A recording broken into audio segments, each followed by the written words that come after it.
My life changed in high school. I spent those years in a small town in the mountains of North Georgia, living in an old trailer on my grandpa's farm. My parents divorced near the start of my sophomore year. To be honest, they stayed together as long as they could, but it was inevitable. My dad suffered from bipolar disorder, and it took a severe toll on their marriage and our family life. After the divorce, my mother had to support us on her own. She's retired now, but back then she was a teacher in the elementary school. It was not a high-paying job, but she made sure that I had everything I needed. My dad left us with a lot of debt, but she always found a way to make ends meet.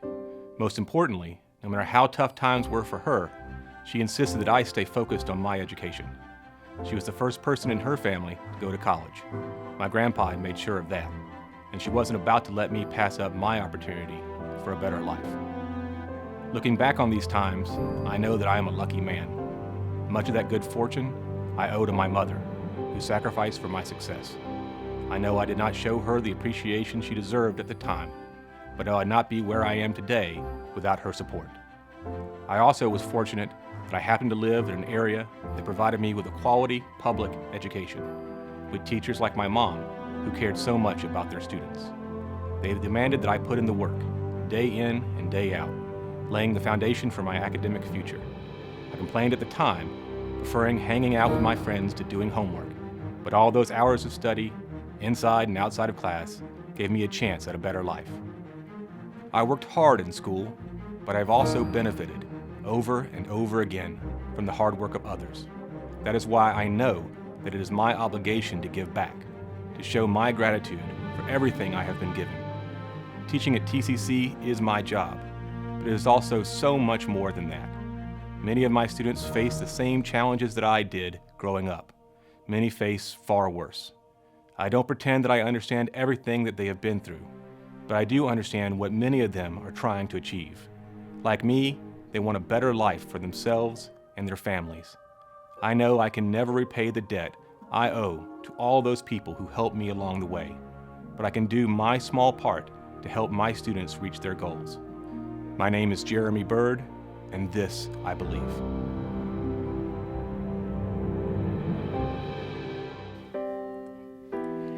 I believe in the importance of paying forward my blessings through service to others, especially those in my community.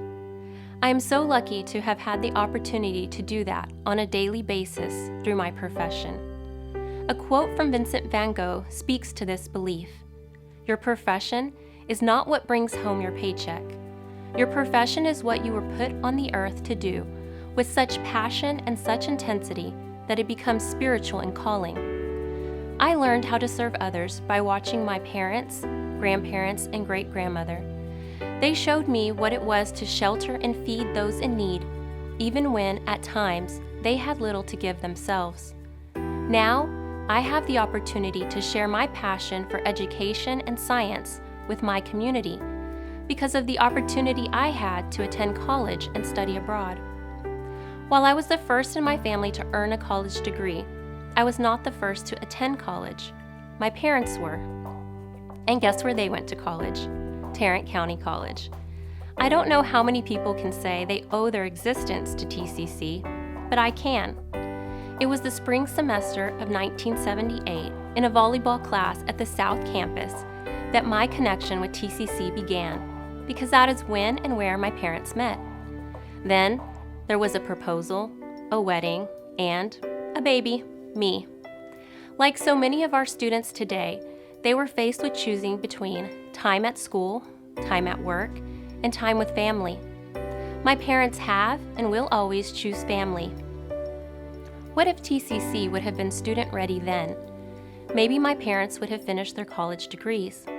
How can I be student ready now? Most of my students have young families like my parents did. I try to be that encouraging word or link to resources that can make it possible for them to continue with their education. Do they know about our work-study program, our weekend courses, our mentoring programs? In order to know what my students need, I have to know my students. I take the time to ask them how they are and ask how I can help them, not only with coursework, but with navigating the college experience. Many of them, like me, will be the first in their families to graduate from college. While it is a great responsibility, it is also an honor. They are changing the trajectory for themselves and their future generations. If I can help them complete, then they will have the opportunity to be a resource for our community, and the act of service comes full circle. I am Sofia Garcia, and this I believe.